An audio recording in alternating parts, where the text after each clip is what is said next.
invito a que vayamos a la palabra del Señor. Vamos a continuar en este día con nuestra exposición, la primera carta del apóstol Pablo a Timoteo. Así que les invito a que vayamos allá. Vamos a leer primera de Timoteo, capítulo 4, versículo 12. Primera de Timoteo, capítulo 4, versículo 12. Es así la palabra del Señor. Ninguno tenga en poco tu juventud, sino sé ejemplo de los creyentes en palabra, conducta, amor, espíritu, fe y pureza. Oremos, hermanos. Oremos para encomendarnos al Señor en esta mañana. Amado Dios, Padre eterno, te damos gracias por tu misericordia. Gracias, Señor, por tu bondad. Gracias, Padre bueno, porque tú eres santo y justo, Señor. Obra en nosotros, por favor, y enséñanos tu palabra. Háblanos a través de tu palabra a todos nosotros, a mí primeramente y también a todos mis hermanos. Sé tú, Señor, manifestando tu palabra, tus verdades y tus bondades que en ella tú has depositado. Enséñanos más de ti, Señor, para que podamos conocerte más a través de tu santa palabra. Háblanos, redargúyenos y convéncenos de pecado, Padre. Señor, para que dejemos los malos caminos que hayamos seguido y para que día tras día procuremos enderezar nuestros pasos delante de ti. Ayúdame a mí, Señor, que de poner tu palabra en esta mañana. Soy hombre débil, Señor, hombre débil, frágil. Señor, te pido que me ayudes, oh Dios, para que mi torpeza, Señor, y mi inutilidad no sea impedimento para que tu nombre sea glorificado. Que sea tu Espíritu Santo hablándonos a todos, a mí primeramente y luego a mis hermanos. Guíanos en tu palabra, Dios, para que todo lo que hagamos sea para gloria tuya. Que tu Espíritu Santo obre en nosotros, Padre, y que dirijas todo lo que vayamos a hacer. En el nombre de Jesús, tu Hijo, te lo pido y te lo ruego. Amén y amén.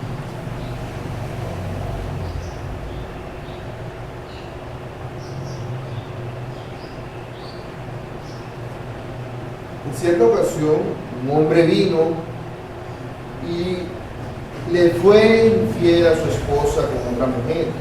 Sin embargo, después de eso se arrepintió de su pecado. O por lo menos eso fue lo que ese hombre le dijo a su esposa. Pero resulta que su esposa era cristiana, era carismática, para que lo entendamos mejor. Así que como era carismática, ella habló con sus pastores y le dijeron que antes de perdonar a su esposo, era necesario que le quitara ese pecado de adulterio que tenía, así que le hizo que lo llevara a un encuentro de raíces. En el encuentro de raíces descubrieron que el problema del pecado de adulterio de su esposo, después de mucha oración, que en realidad era charla psicológica, le descubrieron el problema. El problema era que este hombre, él era adúltero, según ellos, porque su padre, antes que él, había sido adúltero y él había heredado el pecado de adulterio. Entonces le dijeron, no, esto es un problema de una maldición generacional. Eso fue lo que le dijeron, así que le reprendieron los espíritus inmundos al hombre ese de adulterio y luego este hombre salió a su casa y vivió feliz con su esposa por un tiempo hasta que volvió otra vez a caer en adulterio. Y el ciclo volvió a empezar, se repitió la historia. Ahora, después de divagar acerca de esta pequeña historia, debemos darnos cuenta de algo, y es que si bien es que hay algo en este relato que llama la atención. Ciertamente este hombre es un pecador, y eso de las maldiciones generacionales no tiene un fundamento bíblico, sino la verdad que es un cuento que se inventa la gente fanática para gobernar la vida de las personas. Los que enseñan tal cosa, sin embargo, tratan de dar un fundamento bíblico y dicen, no, mira, tú mira que Abraham mintió, Isaac su hijo mintió, Jacob mintió peor, y los hijos de Jacob dieron una mentira mucho más grande. Entonces, ahí vemos cómo existe la maldición generacional. Pero la Biblia claramente enseña lo contrario. En Ezequiel 18:20 dice, el alma que pecare, esa morirá. El hijo no llevará el pecado del padre, ni el padre llevará el pecado del hijo. La justicia del justo será sobre él, y la impiedad del impío será sobre él. Cada quien es responsable de sus propios pecados. No existe tal cosa como una maldición generacional. Así que Dios no nos acusa a nosotros por pecados ajenos, sino por nuestros propios pecados. Pero el caso de los patriarcas es cierto. Eso quiere decir que aunque no existen las maldiciones generacionales, sí hay algo allí que tiene cierta parte de verdad. Y es que existe cierta influencia. Por influencia no me refiero a algo místico, mágico, maravilloso que se pasa, no. Me refiero a la influencia que tiene todo padre sobre su hijo. El hijo mira a su papá como su ejemplo a seguir, como esa persona a la cual imitar. Por eso vemos que el pecado de Isaac fue muy similar al de Abraham. Por eso vemos que el de Jacob fue todavía peor. Y con los hijos de Jacob ni se diga, por el mal ejemplo de sus padres. Porque así como un padre puede enseñar lo bueno, también puede enseñar lo malo. Pero ¿cómo lo enseña? No solo con lo que dice, sino también con lo que hace. Los padres influencian la vida de sus hijos. De igual forma, los líderes o los ministros en la iglesia influencian la vida de aquellos a los que lideran. Tú eres influenciado todo el tiempo por los líderes, por el pastor o por cualquier otra persona que ministre en la congregación, no solo por lo que dice, sino también por lo que hace. Es algo bastante obvio. Dicen, no, si hasta el pastor lo hace, ¿cómo no voy a hacerlo yo? ¿Cierto? Porque ellos ven el ejemplo y dicen, si él lo hace, yo también. Entonces, Pablo quiere decirle a su amado hijo Timoteo, ten mucho cuidado de lo que haces. Ten mucho cuidado de lo que estás haciendo, porque tú influenciarás a aquellos que están siendo liderados por ti. A lo largo de toda esta carta hemos visto las instrucciones que Pablo le da a Timoteo. Él le da muchas instrucciones. Si nos damos cuenta, todas las instrucciones al principio van de una forma más generalizada, enfocadas a la iglesia en general. Instrucciones que tienen que ver con la iglesia, acerca de cómo deben hacerse determinadas cosas en la iglesia, en el servicio público, adoración a Dios, en cuanto a los ministros en la iglesia.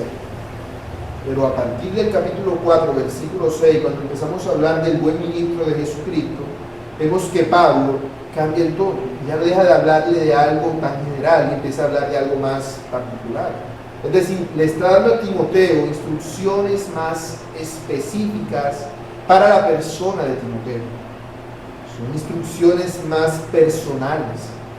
La primera de todas ellas fue la que hemos estado viendo todos estos últimos domingos. Pablo está instruyendo a Timoteo para que Timoteo sea un buen ministro de Jesucristo. Esa es la primera principal instrucción que Pablo le da a Timoteo, en la que más se expande, en la que quiere que Timoteo recalque, en la que quiere que él destaque, ser un buen ministro de Jesucristo. Pero ahora Pablo continúa con otras instrucciones específicas para Timoteo. Y la que viene ahora dice que Pablo quiere que Timoteo sea un ejemplo a seguir para los demás hermanos de la iglesia de Éfeso. Por esto a este sermón le he puesto por nombre, siendo un ejemplo entre los hermanos. Y lo explicaré al tratar de responder dos preguntas. Primero, ¿por qué ser un ejemplo? Y segundo, ¿de qué ser un ejemplo? Respondamos la primera pregunta. ¿Por qué ser un ejemplo? La autoridad en nuestro tiempo, como hablábamos en el devocional, es algo que se ha dejado de lado mucho. Nosotros vemos que vivimos en una sociedad que es como una sociedad rebelde, que no respeta las autoridades establecidas. Eso siempre ha sido así desde que entró el pecado al mundo, pero hoy en día es posible ver esa rebelión de una forma mucho más extendida. Vemos que se ha propagado de una forma mucho mayor, que ahora la rebelión es más evidente. Es muy común que uno llegue a la casa de una persona y encuentre entonces al hijo insultar a su padre, o por lo menos mostrar algún tipo de rebeldía en contra de él. No es extraño que tú llegues a la casa de una persona y escuches a la esposa hablar mal de su esposo y decir esto o aquello de él. No es de extrañar que tú estés en tu lugar de trabajo o en cualquier otro lugar y empiecen las personas a hablar mal del presidente o de cualquier otro político. Eso es lo más común del mundo. ¿Por qué ocurre esto? Bueno, eso se debe a que hay algo en el corazón de las personas que les impide sujetarse a las autoridades. Y ese algo es una rebelión total en contra de la autoridad superior que estableció a todas las otras autoridades, a Dios. Por eso los hijos se rebelan contra los padres, las esposas contra sus esposos, los siervos contra sus amos, y el reino contra sus reyes. Si tú le preguntas a cualquier persona si cree en Dios, lo más seguro es que te diga que sí. Y si le preguntas si obedecen a Dios, capaz y te dice que sí también. Pero si le preguntas de qué forma obedece a Dios, te podrá decir de cuánta vaina quieras tú, menos los mandamientos de Dios. Podrá decir uno que otro allí disfrazado y camuflado de caridad, pero en realidad no reconocen a Dios como alguien a quien sujetarse, porque ningún ser humano en su condición natural quiere sujetarse a otra persona, sino que lo que busca es rebelarse, romper las cadenas que le atan. Dice, rompamos su yugo, librémonos de sus cuerdas. Mira a un niño pequeño. Cuando el niño aprende a hablar, lo primero que hace es a rebelarse contra su padre, a decir no, haz esto, no. No, apenas está empezando a relacionarse con el mundo que le rodea y ya se hace evidente cómo abunda la rebeldía en él, cómo se rebela contra Dios. Sin embargo, Dios reina y gobierna sobre todas las cosas, porque en Dios vivimos y nos movemos y somos. Él tiene autoridad sobre todo lo que existe. Ni siquiera, la Biblia no lo dice, pero ni siquiera las hojas de los árboles se mueven con la brisa si Dios no lo manda. Eso es una realidad, porque Dios es soberano. Y en la iglesia, esa autoridad soberana de Dios es representada por el pastor, o por el que lidera la congregación, o por los que ministran en la congregación. Y es precisamente esa autoridad presente que tiene esa persona, que tiene a alguien como Timoteo. Es precisamente con esa autoridad que Timoteo podrá enseñar y mandar a que se haga la palabra de Dios. Así que los ministros de Dios tienen la autoridad de parte de Dios, pero esa autoridad no va más allá entonces de lo que Dios mismo les ha dado, porque representan a Dios, específicamente a Cristo, el Rey. Así que no tienen más autoridad que Él, es decir, el líder o el pastor tienen autoridad mientras ejercen esa autoridad, tal cual lo haría Cristo, de la misma forma que Cristo lo haría, de acuerdo a su palabra. Y si los pastores o los líderes de la iglesia ejercen su autoridad en imitación a Cristo, ¿qué debe hacer la iglesia? Bueno, dice Hebreos 13:17, obedeced a vuestros pastores y sujetaos a ellos. Ahora pues, Timoteo, como representante de Pablo en la iglesia de Éfeso y como uno más de los pastores que hay allí, él debía ejercer autoridad sobre la iglesia para cuidar la iglesia del Señor, porque Pablo sabía muy bien y le estaba advirtiendo a Timoteo, no te confíes, debes saber conducirte en la casa de Dios, porque si no lo haces, el día que tú menos pienses y a la hora que tú menos creas, vendrá la apostasía y se los llevará a todos. Que eso no pase, debes enseñar y mandar la palabra de Dios. Eso es lo que debes hacer para que la iglesia esté preparada para defenderse en contra de la apostasía. ¿Cuál es el problema? El problema es que, a diferencia de los otros pastores en la iglesia de Éfeso, Timoteo era un joven, y siendo él un joven, ¿cómo podría mandar a los demás pastores y aún a los hermanos mayores de la iglesia a obedecer la palabra de Dios por boca suya? Bueno, ante las posibles situaciones que podrían presentarse por eso, Pablo le dice a Timoteo, ninguno tenga en poco tu juventud, joven Timoteo. Y es que esta no es la primera vez que Timoteo representaba a Pablo. De hecho, esta fue la última vez, porque ya Timoteo no salió de la iglesia de Éfeso mientras Pablo estaba vivo, sino ya cuando fue a visitarlo en un momento antes de su muerte. Sin embargo, ya muchas veces antes, Timoteo había representado a Pablo. Y en esas ocasiones, lo más seguro es suponer que al menos en alguna de ellas haya sido tomado un poco precisamente a causa de su juventud. Después de todo, esta no es la única vez que Pablo dice algo así, de que Timoteo se ha tomado un poco. Ya le había dicho algo antes, por lo menos a los corintios. Dice en 1 Corintios, capítulo 16, versículo 10. Le dice Pablo a los corintios: y si llega Timoteo, mirad que esté con vosotros con tranquilidad, porque él hace la obra del Señor así como yo. Por tanto, nadie le tenga en poco, sino encaminadle en paz para que venga a mí, porque le espero con los hermanos. Ya antes Pablo había encomendado a Timoteo a los corintios para que procuraran hacerle sentir bien y para que no le tomaran en poco. Y esto es lo mismo que Pablo quiere lograr al decirle esto a Timoteo, sino que esta vez quiere que Timoteo empiece a valerse por sí mismo, confiando en el Señor, que su autoridad dependa de Dios, no de Pablo. Cuando prediqué el primer versículo de esta carta, les dije que esta carta, al igual que este tipo de cartas en esa época, eran leídas a toda la congregación, no solo a una congregación. Después que en esta congregación era leída, se la pasaban a la otra congregación, para que ellos también pudieran leer la palabra de Dios. Porque claro, si esta carta solamente la hubiese recibido Timoteo y ya, nunca hubiese llegado a estar en la Biblia. Hubiese sido solamente una carta personal. No, mira, Timoteo va a leer esto, y Timoteo, ya me la leí. O lo hubiese archivado en algún lugar, pero entonces no tendría el valor como tal para la iglesia. Esta carta, si hace parte del canon bíblico, es porque al igual que la carta de Filemón, debió haber sido leída a toda la congregación y compartida a toda la congregación, aunque fuera una carta personal, aunque llevara ciertas instrucciones personales. Por eso, esta recomendación personal de Pablo a Timoteo terminaría siendo sabida por todos los hermanos de la iglesia, porque también era parte de la palabra inspirada de Dios, por lo que toda la iglesia sabría que Timoteo, por ninguna circunstancia, debía ser considerado poco por el simple hecho de ser joven.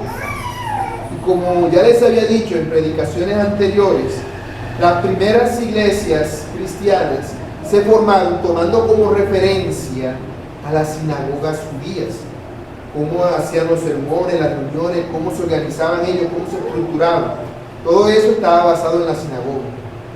Trataron básicamente de llevarlo a su contexto y adaptarlo. ¿Y quiénes eran los que gobernaban las sinagogas?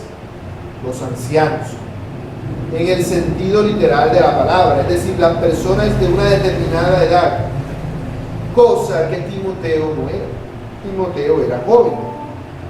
Pero no pensemos que era un joven como nosotros entendemos la palabra joven. Timoteo era un joven en el contexto de ellos. Esto se sabe porque hay muchos escritos que dan a entender que a los jóvenes los jóvenes en su contexto eran las personas que rondaban entre los 30 y los 40 años, como yo, un jovencito. Así era Timoteo.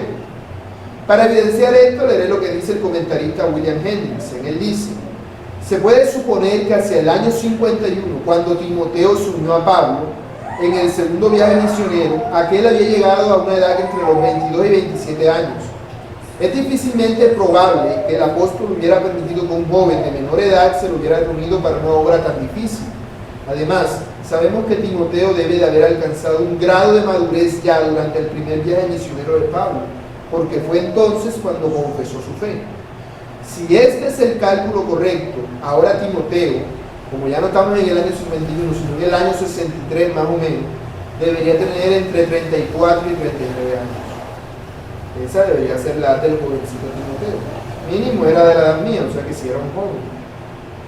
Así que Timoteo, a estas alturas de su vida, es muy probable que ya fuera mayor de lo que era el Señor Jesús en el momento en que lo crucificaron. Sin embargo, a los ojos de la gente, Timoteo era un jovencito, un peladito que no sabe nada. Así es como podrían verlo. Y el ser tenido en poco entonces no es algo de extrañar, pues como es evidente por lo que ya dije, aún el mismo Señor Jesús fue atacado de esta manera cuando trataron de encontrarle alguna oportunidad. Los fariseos le dijeron en Juan 8:57: ¿aún no tienes 50 años y has visto a Abraham? Ahora bien, esto lo dijeron porque él había dicho que Abraham había visto su día.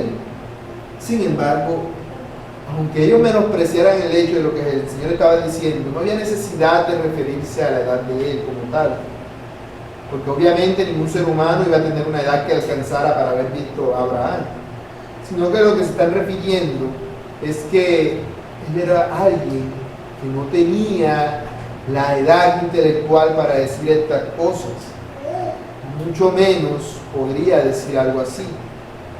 Así que era una forma de demeritar sus argumentos, como decirle, tú no sabes nada de eso, yo soy más viejo que tú no sabes nada de la vida todavía. Así que el ser tomado por este tipo de cosas es algo mucho más común de lo que uno suele pensar. Sí, así de seguramente debe haber ocurrido a muchos cristianos a lo largo de la historia. De hecho, cuando el Señor Jesús enseñó en su tierra natal, ¿qué le dijeron? Le dijeron, ¿no es este el hijo del carpintero? ¿No se llama su madre María y sus hermanos Jacobo, José, Simón y Judas? ¿No están sus hermanas con nosotros? ¿De dónde pues tiene este todas estas cosas? Y se escandalizaban de él. Pero Jesús les dijo, no hay profeta sin honra, sino en su propia tierra y en su casa. Aquí quizás el Señor no fue tomado un poco por su juventud, tanto como por su procedencia. Es el peladito que nosotros vimos crecer aquí, de nuestra propia casa, del mismo pueblo de nosotros. Pero el punto es que fue tomado en poco por este tipo de personas que la habían visto crecer. Timoteo era el representante de Pablo en la iglesia de Éfeso.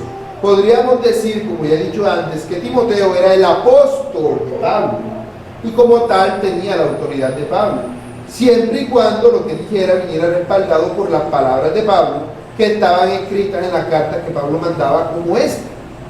Por tanto, Timoteo era quien más autoridad tenía en la iglesia, al tener más conocimiento de la palabra de Dios a través de Pablo. Porque es que ellos no tenían el acceso a las escrituras como lo tenemos nosotros. Ellos no tenían cada quien su Biblia y se ponía a leer. La Biblia tenían que leerla desde el frente. Entonces así era como las demás personas enteraban de lo que estaba pasando. Era lo más común. Por eso es que aún la carta era leída de esta forma. De esa manera se leían las cartas, los libros del Antiguo Testamento y también las cartas de Pablo y de los otros apóstoles cuando llegaban. Era un preciado y un valioso tesoro. Y siendo Timoteo el receptáculo de una de estas cartas, ciertamente eso le daba mucho más autoridad en la iglesia. Así el joven pastor Timoteo tenía un rol y una responsabilidad para la cual muchas personas no le considerarían digno. Y por eso él sería tomado un poco. Porque pensarían, este peladito no está a la altura de la tarea que le pusieron. Él no puede hacer eso, es un niño. ¿Cómo va él a enseñarme a mí lo que debo hacer? Si yo soy el pastor de la iglesia. Y podría darse el caso que entonces cuando Timoteo hiciera algo que Pablo le hubiese ordenado hacer, como enseñar y mandar a otros a ser buenos ministros de Jesucristo y a guardar la iglesia del Señor de la apostasía, muchas de esas personas se enojaran y tomaran en poco sus palabras. Dijeran, ¿y este que se cree que viene a decirme esto? Si yo soy más que él. Ciertamente el respaldo de Pablo al decirle todo lo que le ha dicho en esta carta le daría confianza a él para ejercer la autoridad que le ha sido conferida. El problema es que no todos aceptarían como válida esa autoridad. Muchos sí, pero precisamente aquellos algunos a los que Pablo ha estado refiriéndose en toda la carta seguramente se excusarían en algo así. Y es que a todos nos gusta exigir autoridad. De hecho, cuando sentimos que nuestra autoridad está siendo menoscabada, solemos hablar con más fuerza, o en algunos casos hasta gritamos y decimos, mira, esto, porque pensamos que por hablar más fuerte o por gritar, nuestra autoridad será respetada. Es muy normal hacer este tipo de cosas, porque nos gusta exigir autoridad, pero no nos gusta sujetarnos. El asunto es que la autoridad no se exige, se gana. Por eso Cristo nunca andaba exigiendo la autoridad a nadie. Nunca andaba diciendo a la gente, aquí yo soy el Mesías y tiene...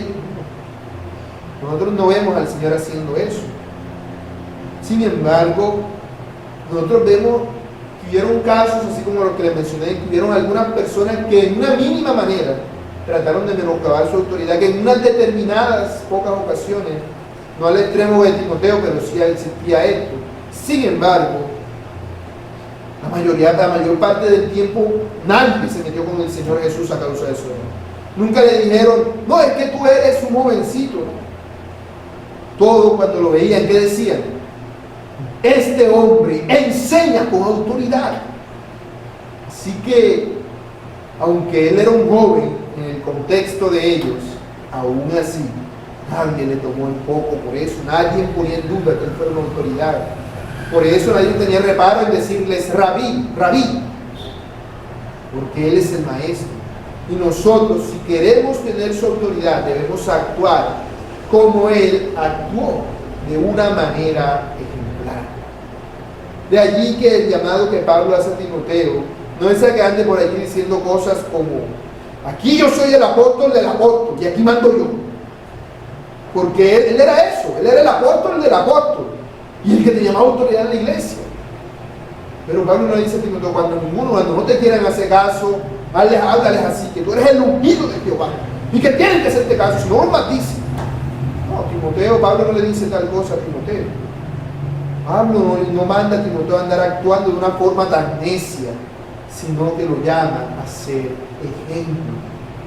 Por eso le dice, sino sé ejemplo de los creyentes. ¿Por qué hay el asunto?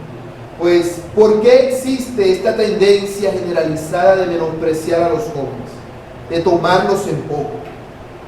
Pues porque los jóvenes, en todas las generaciones, siempre se han caracterizado por ser personas inmaduras, personas que se dejan llevar por sus emociones, personas que primero piensan y luego primero sienten, y luego actúan sin pensar.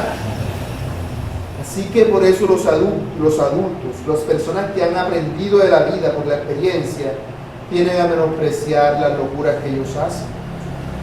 Por eso la forma en que Timoteo tenía de ganarse la autoridad es demostrando que a pesar de su edad, no es un joven necio, sino un anciano sabio. Y por anciano me refiero a alguien maduro en el Señor, alguien que no se deja llevar por sus emociones, alguien que tiene un carácter irreprensible. Y es que Timoteo ocupa una posición de liderazgo y como tal, él representa a Cristo. Y por eso debe ser un ejemplo para todos los demás creyentes, para que él sea al menos lo mínimo como estándar a alcanzar.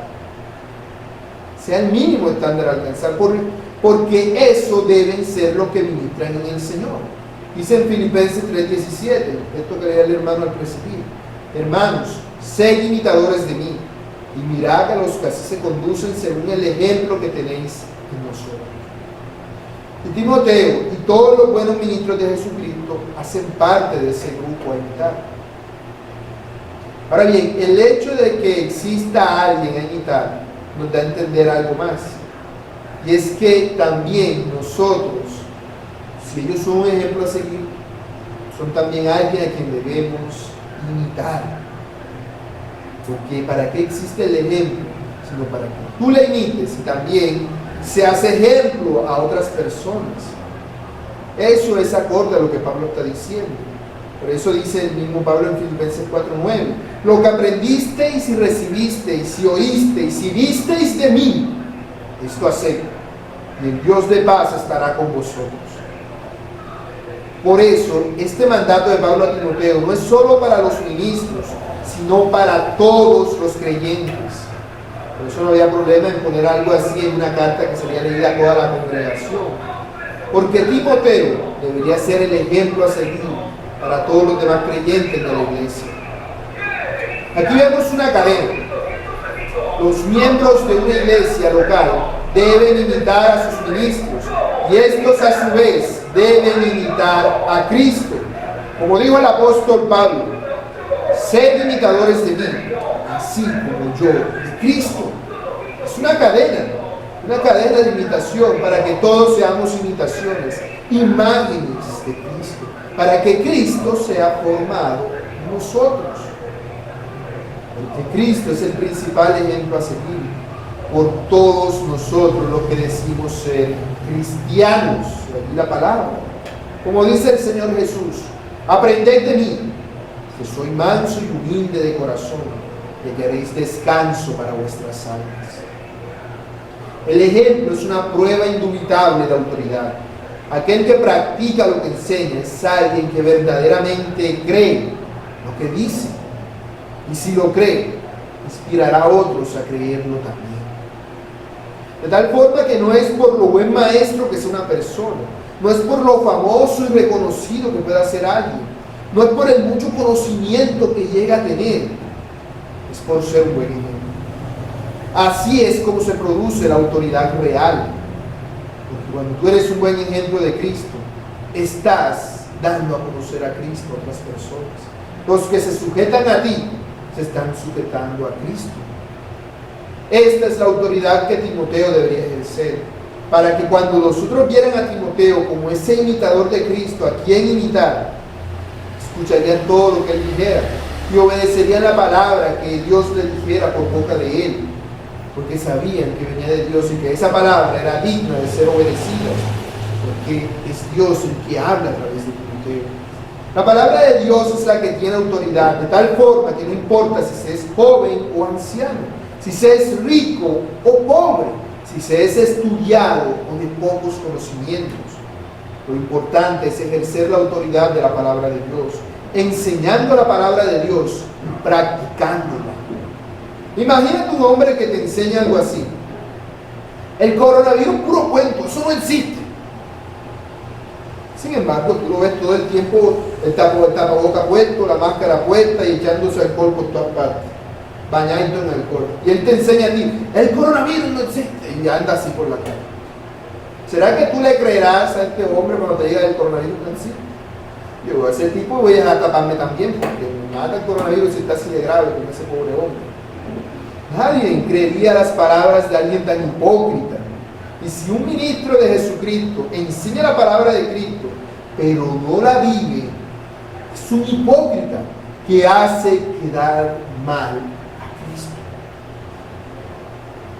Tal persona no es irreprensible, sino totalmente reprensible. Es un mal ministro de Jesucristo. Es un ejemplo, porque el que es ejemplo siempre es ejemplo, y lo es sin importar las consecuencias. Como José, que no adulteró con la esposa de Potifar, o Daniel, que no se contaminó con la comida del rey. Aquel que es ejemplo va a tener toda la autoridad de parte de Dios, porque va a ser la norma a seguir para las otras personas que también quieran agradar a Dios. Todos los que quieran ser irreprensibles van a tratar de ser irreprensibles como esa persona que está siendo un ejemplo a seguir para ellos. Por eso es que Pablo quiere que Timoteo sea ejemplo para los hermanos, para que ellos a su vez puedan dar a conocer a Cristo a otras personas. Segunda pregunta: ¿de qué ser ejemplo?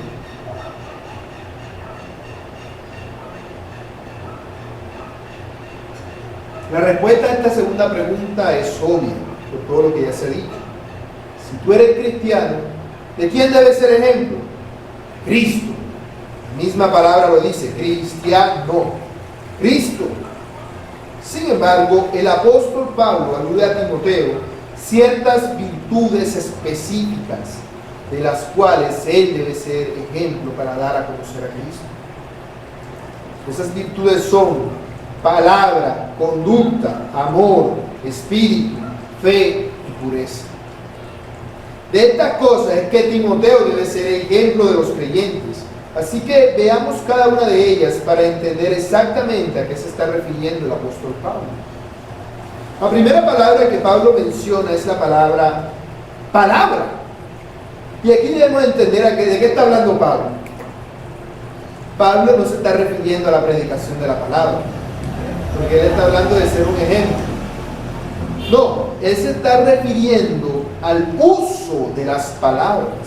Es decir, a que tú, Timoteo, en tus conversaciones seas un ejemplo a seguir para las demás personas. Que cada palabra que salga de tu boca sea una palabra ejemplar. El Señor Jesús dijo en Mateo 12, del 34 al 37. Vayamos ahí un momento. Mateo 12, del 34 al 37. Y veamos la importancia de las palabras.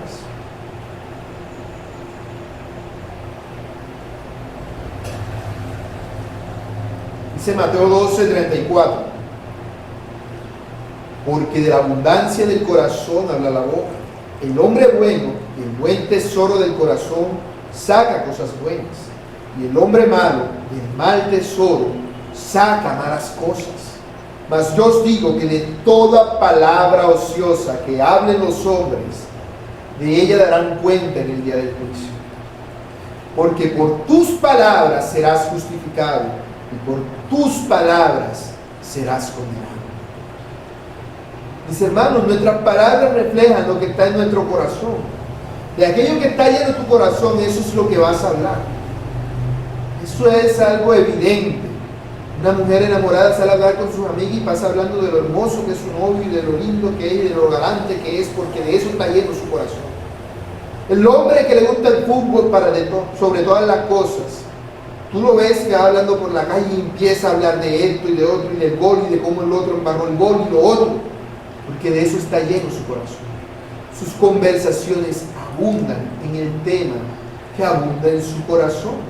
Eso es algo evidente. Y por eso nosotros debemos tener mucho cuidado. Pues el Señor Jesús dice que por cada palabra ociosa que digas, tendrás que dar cuentas en el día del juicio. ¿Cómo puede una persona que se hace llamar creyente hablar como una persona incrédula? No debe hacerlo. Las conversaciones del creyente deben ser conversaciones santas. Conversaciones que repercutan para la gloria de Dios. Por eso Pablo dice en Efesios 4:29, ninguna palabra corrompida salga de vuestra boca, sino la que sea buena para la necesaria edificación, a fin de dar gracia a los oyentes. ¿Qué debe hablar el creyente? Palabras que sirvan para la necesaria edificación. El cristiano debe hablar palabras que le permitan dar a otros de la gracia que Dios le ha dado. A eso se refiere en todo tipo de palabras, es decir, todas las palabras que dices a lo largo del día con todas las personas que hablas, porque nadie habla solo, ¿cierto? Cuando uno habla es porque está en una conversación, no es que esté practicando una obra, orando, pero cuando está orando está hablando con Dios, así que no es que esté loco. Todos hablamos la mayor parte del día miles de palabras. Quiere decir que hablamos con otras personas. Y cuando hablamos con esas personas, ¿qué hablamos? Palabras que dan gloria a Dios, palabras que edifican, que permiten que esas otras personas reciban de la gracia que tú has recibido. Si uno se da cuenta y uno va y se encuentra con una persona cachaca, tú apenas lo escuchas hablar, vas a saber que esa persona es cachaca. Eso no tiene que decirte, no, mira, lo que pasa es que yo no sé hablar, pero esa persona no tiene que decirle a ti que es un cachaco, ¿cierto? Nada más por como él habla, dice, no, este hombre es cachaco, este es paisa, porque se le nota cómo habla.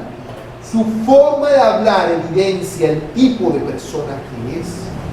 De la misma forma que si tú eres un ciudadano de la patria celestial, debes hablar como los ciudadanos de la patria celestial. Debe notarse nada más por tu forma de hablar, por las palabras que dices, que tú perteneces a Cristo. Y es precisamente esto lo que Pablo le está diciendo a Timoteo, de lo cual debe ser ejemplo. Debe ser ejemplo de conversaciones piadosas. Timoteo debía ser ejemplo en todas sus conversaciones, hablando siempre de una forma que refleje el temor de Dios en él. De tal forma que todo el que hablara con Timoteo terminara siendo edificado. No hables, o sea, está diciendo, no hables otras cosas, habla nada más cosas que sean de edificación. No hables otras cosas, no hables de los atletas que se matan en el estadio para conseguir la corona. No hables de los dioses que tienen abundancia en esta gran ciudad de Éfeso. No hables de todo el comercio y toda la mercadería que hay en esta gran ciudad de Éfeso. No, habla de Dios. habla de Cristo y de su amor. Que la gente apenas te escuche diga es cristiano. Se note que reflejes a Cristo. La segunda palabra que Pablo utiliza es la palabra conducta. Y esta se refiere precisamente a aquello que es corrompido por nuestras malas conversaciones, nuestras buenas costumbres, nuestros hábitos, esas prácticas diarias que nosotros hacemos todos los días, cómo nos comportamos. Es decir, no se refiere a todo tipo de obras, sino que se refiere a aquellas obras que son generalizadas en ti, aquello que haces a diario, aquello que da a conocer tu forma de conducirte cuando estás en tu casa, en tu trabajo, con tus amigos, con tus vecinos. Se refiere a los hábitos. Timoteo, debes reflejar con tu vida lo que enseña, de tal forma que tus convicciones sean bíblicas en todos los aspectos de tu vida. Que se te note. Un cristiano no es una persona con una doble vida. Tú no puedes ser cristiano en la iglesia y un diablo en tu casa. No es cierto, no se puede. O es una cosa o es la otra. Tanto tu vida privada como tu vida pública debe ser una vida ejemplar para que le des gloria a Dios. De lo contrario, besarás con tus manos lo que has dicho con la boca. Por eso Santiago dice en Santiago 3:13, ¿quién es sabio y entendido entre vosotros? Muestre por la buena conducta sus obras en sabia mansedumbre. El que habla mucho no es sabio. Parle. Es una persona mete cuento. Mete cuento, una persona que te habla de todo y todo y todo, pero a la larga, puro cuento. No hace nada de lo que dice. De nada te serviría a ti pasar hablando de Dios todo el día si todos los días tu conducta refleja una vida impía y pecadora. Si tú reflejas que no tienes ningún temor de Dios, ¿cómo es que andas hablando de Dios? Eso es hipocresía. Debes dar a conocer a Dios con lo que haces. Por eso el apóstol Pedro dice en 1 de Pedro 1:15, como aquel que os llamó es santo, sed también vosotros santos en toda vuestra manera de vivir.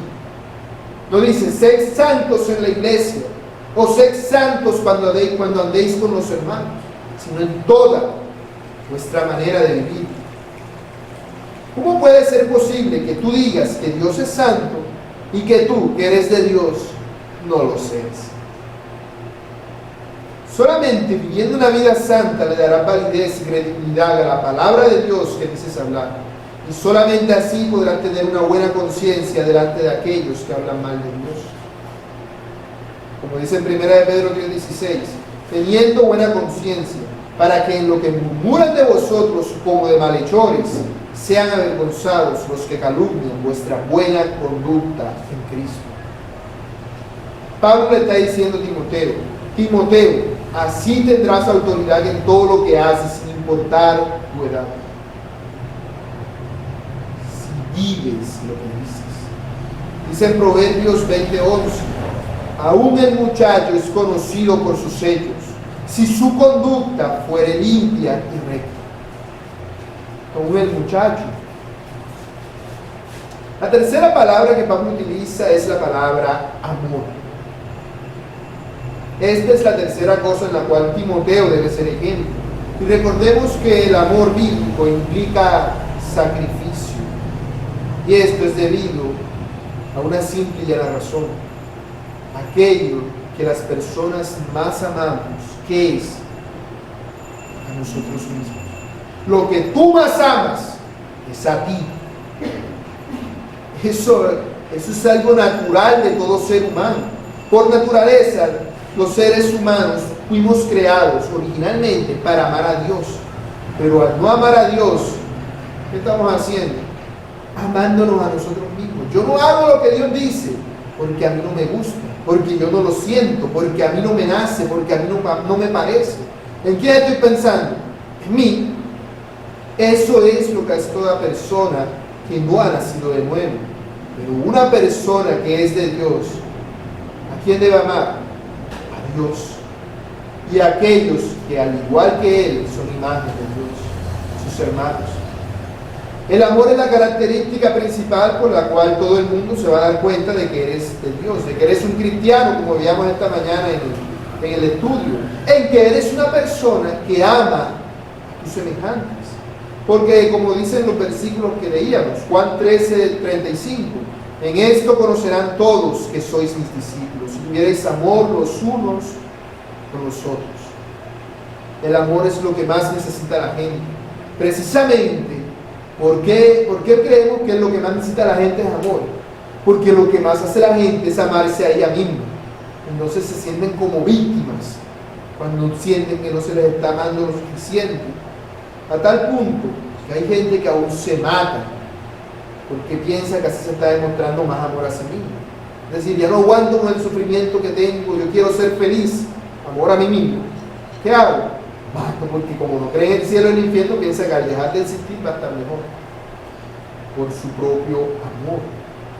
El amor del cual Timoteo debe ser ejemplo, no es un amor que vive pensando en lo que yo siento, en lo que yo quiero, en lo que yo necesito, en lo que a mí me parece, en lo que yo estoy pasando. El amor verdadero es al revés. Debes pensar en lo que el otro siente, en lo que el otro quiere, en lo que el otro necesita, en lo que al otro le está pasando. De tal forma que el amor no viene del corazón, porque del corazón solamente va a venir, ámate a ti mismo, ámate a ti mismo, ámate a ti mismo. Los demás ellos verán a ver cómo hacen. Vienen muchas preocupaciones y muchas cosas en tu vida cuando andes pendiente de otro. Eso te va a decir el corazón. Así que el amor no puede venir de allí. El amor es una determinación. Es un don que Dios da a aquellos que han nacido de Él. La capacidad de decidir amar. El mundano cuando siente que tú lo has ofendido, ¿qué hace? Si no se enciende a puños contigo, te maldice o te hace algún tipo de obra mala, ¿qué va a hacer? Se queda callado, no quiere que le hables, te hace la ley del hielo, le fastidia cuando te ve. Pero tú no debes ser así, amado hijo Timoteo. Tú no seas así. El amor no se trata de lo que te den a ti, se trata de lo que tú das. Entre más das, más amor muestras. Por eso el Señor Jesús dijo en Juan 15:13, nadie tiene mayor amor que este, que uno ponga su vida por sus amigos. No hay mayor amor que ese. Con el amor con el que Dios te amó, Timoteo, debes amar tú a los hermanos, dando tu vida. Eso implica sufrimientos, penalidades, implica sufrir oprobios, implica que te pasen cosas a ti por hacer el bien a otros. Cosas que quizás esos otros no te agradezcan, quizás esos otros no te den ningún tipo de beneficio a ti por ello. Así que el ser ministro de Jesucristo, Timoteo, no es algo sencillo, menos para ti, Timoteo, porque tú eres enfermizo y frágil, eres una persona débil. Y es que Timoteo se le está diciendo, Timoteo, debes ayudar a los hermanos de la iglesia de Éfeso. Pero y cuando sea Timoteo el que necesita ayuda, ¿quién lo va a ayudar? Ahí es donde va el sacrificio, no solamente en lo que Dios, sino también en estar dispuesto a confiar en Dios. Porque, bueno, miremoslo de esta forma. En la iglesia, cuando alguien tiene problemas, acude al pastor. Y cuando es el pastor el que tiene problemas, ¿a quién acude? Lo normal es acudir a otros pastores, si los hay. Pero y si no los hay, esto no es algo fácil. El Señor provee. El Señor es bueno y provee, no deja a sus siervos desamparados. De una u otra forma manda la provisión. Pero el que ama de verdad debe estar dispuesto a amar siempre, aun cuando nadie le ame en respuesta al amor que Él está dando. O más aún, incluso si por amar a otros, Timoteo, terminas siendo odiado tú. Pablo sabía muy bien de esto, ¿cierto? Él mismo lo ha experimentado, como leíamos esta mañana también en 2 Corintios 12:14. He aquí por tercera vez estoy preparado para ir a vosotros, y no seré gravoso, porque no busco lo vuestro, sino vosotros, pues no deben atesorar los hijos para los padres, sino los padres para los hijos. Y yo con el mayor placer gastaré lo mío, y aún yo mismo me gastaré del todo por amor de vuestras almas. aunque amándoos más, sea amado menos. Este es el amor de Cristo. El mismo amor que hubo en Pablo y el mismo amor del cual tú, Timoteo, debes llegar a ser ejemplo a los demás hermanos de la iglesia, porque solamente así podrás ejercer una autoridad bíblica sobre ellos. La cuarta palabra de la cual Pablo habla es la palabra espíritu. Y sobre esta palabra no puedo enseñar con autoridad, porque no tengo la certeza de lo que significa como tal. Es curioso, si ustedes busquen esta palabra en cualquier otra versión de la Biblia que no sea la Reina Valera, no aparece. Busca en la versión que sea, así sea también del Tertus Recetum, no aparece, nada más aparece en las que son Reina Valera. La revisión que sea, pero nada más en la Reina Valera. Por eso existen algunas personas que muchos dudan acerca de la historicidad bíblica de esta palabra.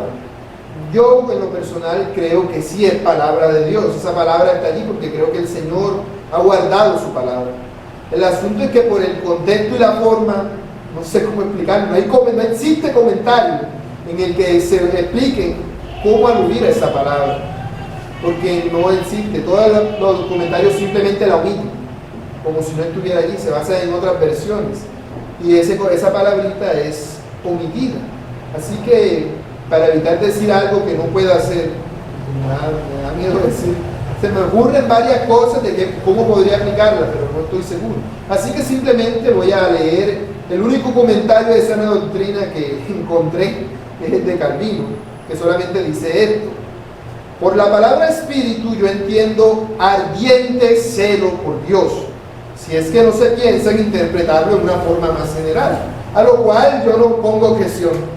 Eso es todo lo que dice Calvino, y es el único que habla al respecto. Por eso no me atrevo a decir nada más acerca de eso, evitando querer decir lo que no es. Por eso paso a la siguiente palabra. La siguiente palabra que Pablo utiliza es la palabra fe. Ser un ejemplo de la fe se refiere a ser un ejemplo en fidelidad. Fidelidad a Dios. En 1 Corintios capítulo 4, versículo 2, dice: ahora bien se requiere de los administradores que cada uno sea hallado fiel. Pablo le está diciendo a Timoteo: Timoteo, sé fiel a Cristo siempre. ¿Cómo vas tú a exigirle fidelidad a tu iglesia si tú mismo no te esfuerzas en serle fiel a Dios? Es necesario que seas fiel. Aun si todos los demás te abandonan, te traicionan, te menosprecian, se vuelven contra ti, aún así tú debes seguir siendo fiel. Y sin importar las consecuencias, debes mantenerte firme en el Señor.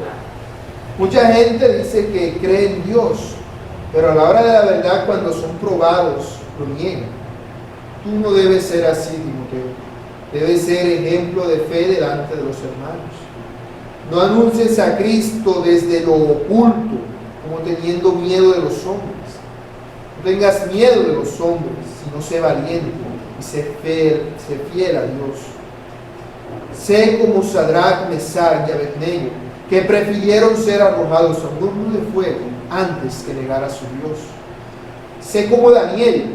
Daniel perfectamente pudo haber cerrado las ventanas de su aposento y poderse orar allí, pero él las dejó abiertas porque él quería ser fiel a su Dios, aunque sabía que lo iban a matar por eso.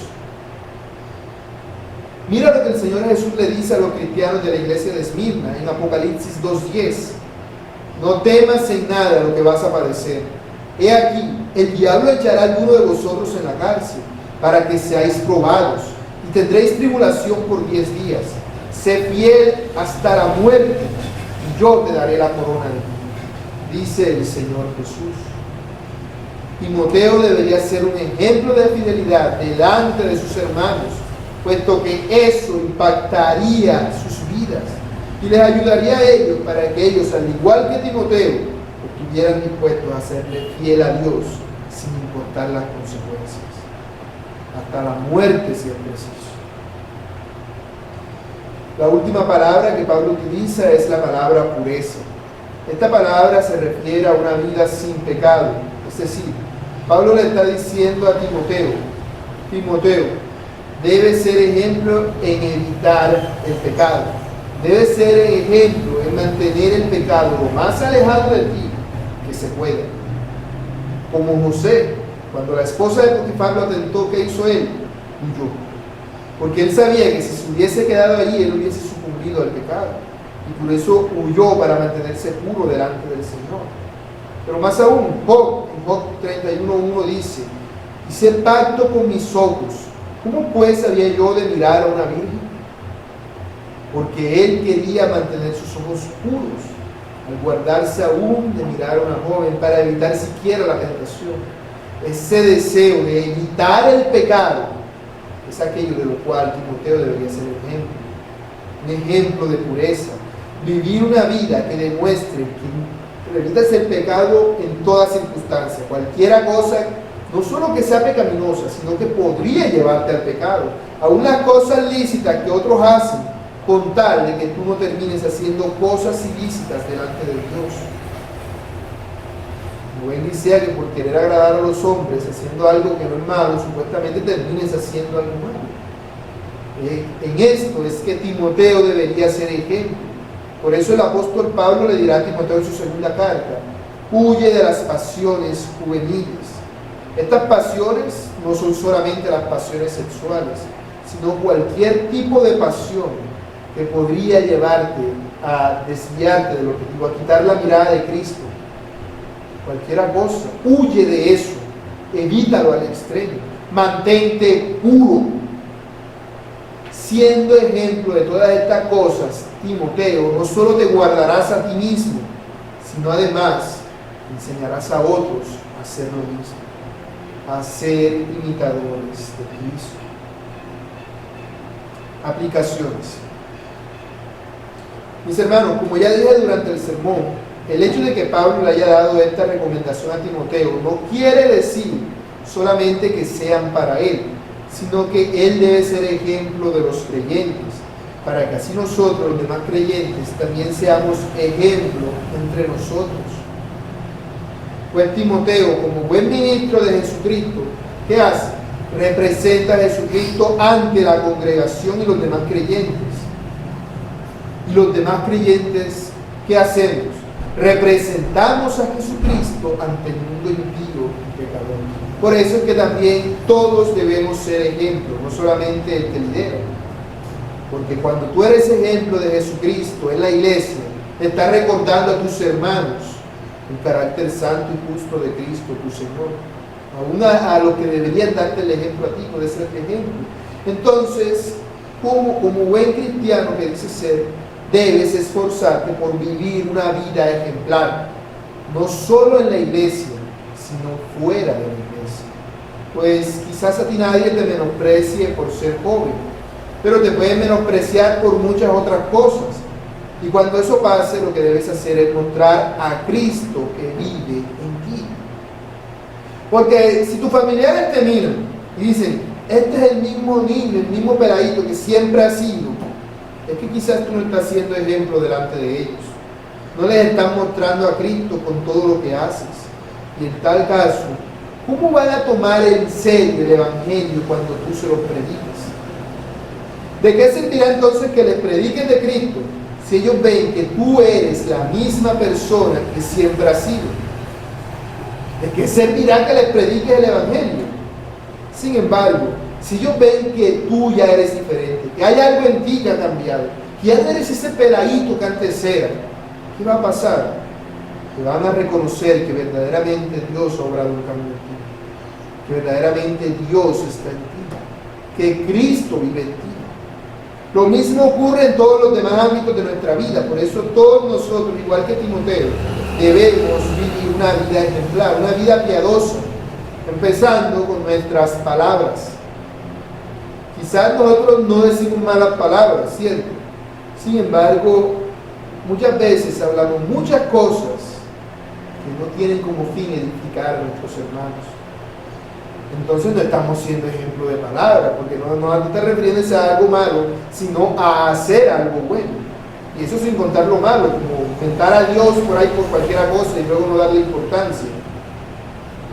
Estas son cosas de las cuales debemos tener mucho cuidado, porque todo esto evidencia que nos falta ejercitarnos para la piedad.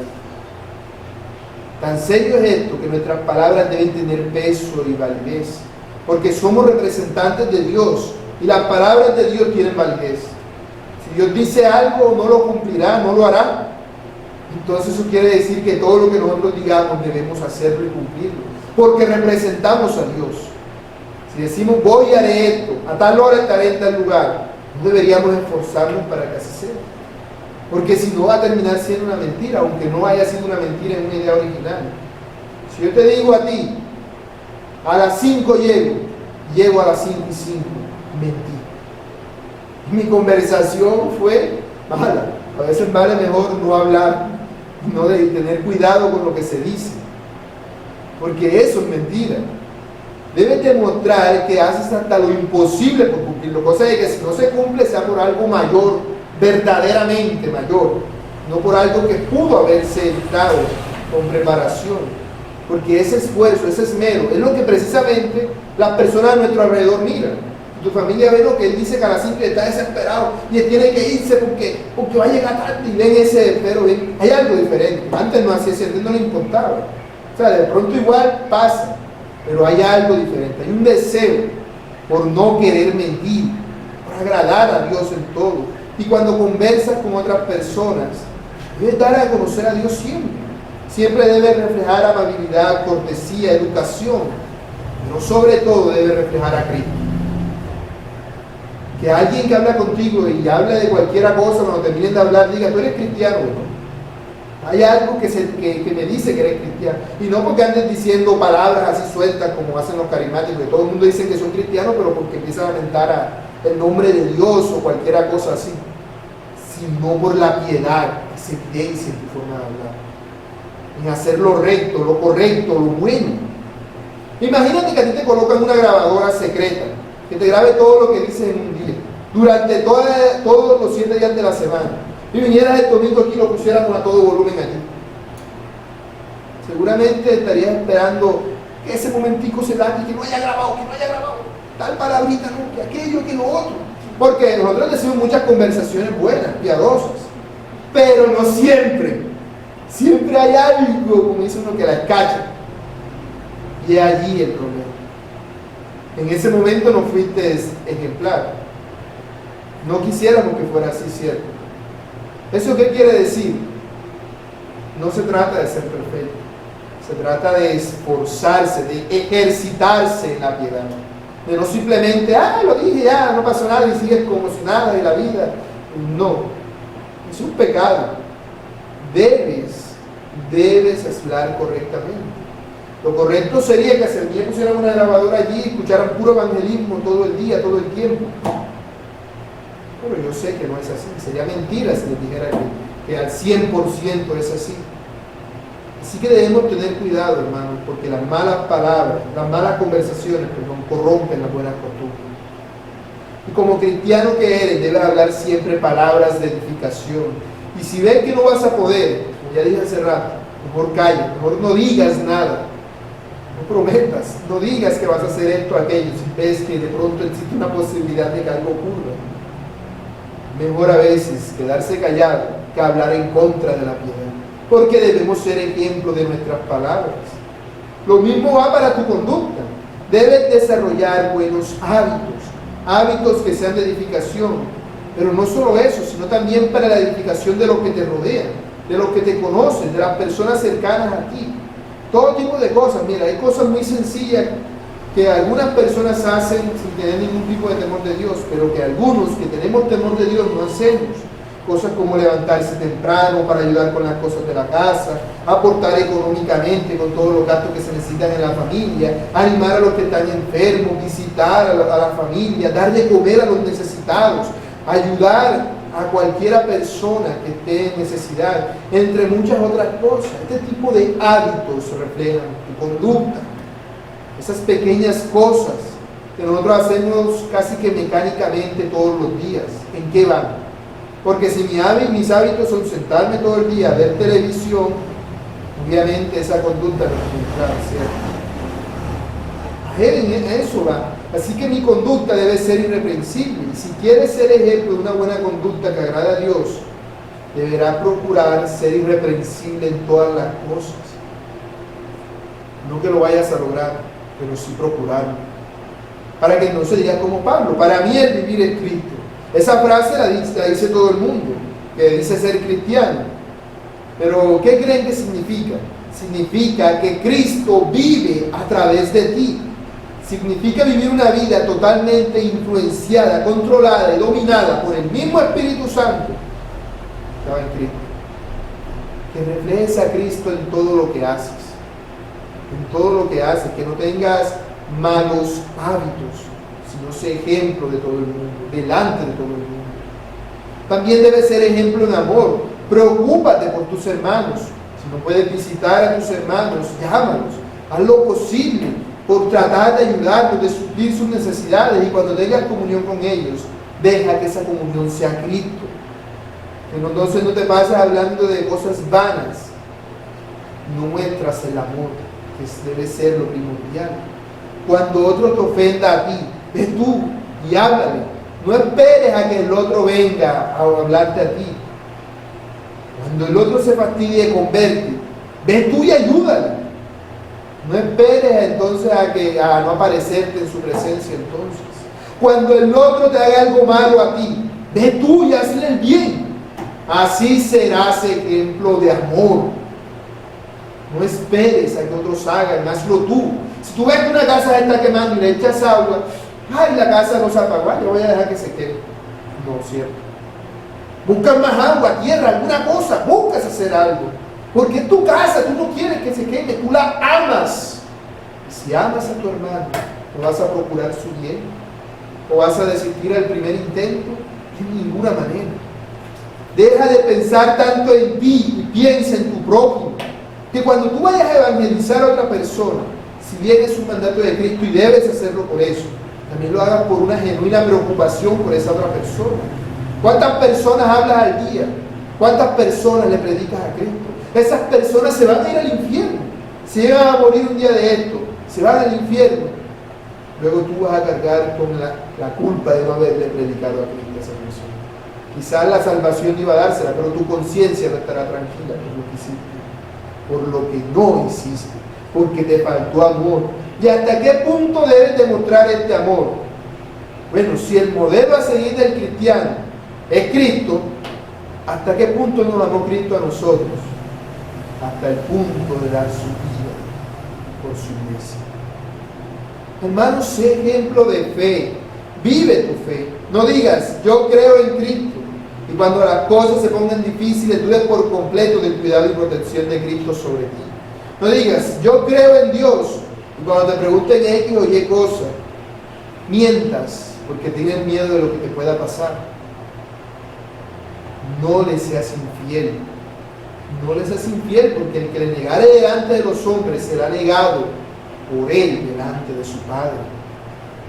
No seas infiel al hablar, no seas infiel al vestirte, no seas infiel al caminar, no seas infiel al relacionarte con Él. Porque cualquiera dice, yo amo a Dios, pero solamente un creyente fiel lo demuestra siendo fiel a Él en todo, leyendo su palabra todos los días, orando sin cesar y preocupándose en amor por sus hermanos. Eso va a serle fiel.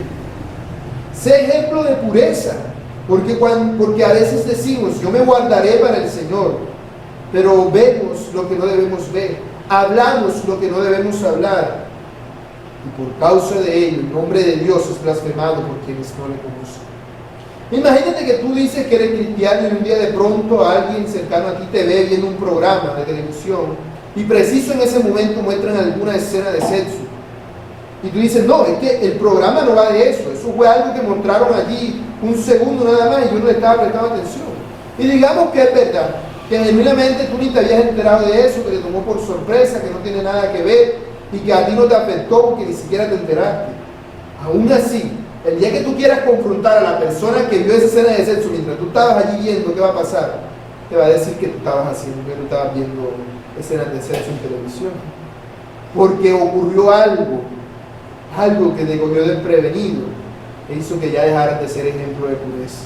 Algo que dice no se guarda, como dice que se guarda de todas las cosas. Sé ejemplo, hermano, en todas las cosas. Recuerda que esta y en todas las cosas tú debes procurar dar a conocer a Cristo al mundo entero, porque solamente así podrás dejar en alto la verdad del Evangelio, como columna y baluarte de la verdad que dice sí. Oremos, Señor.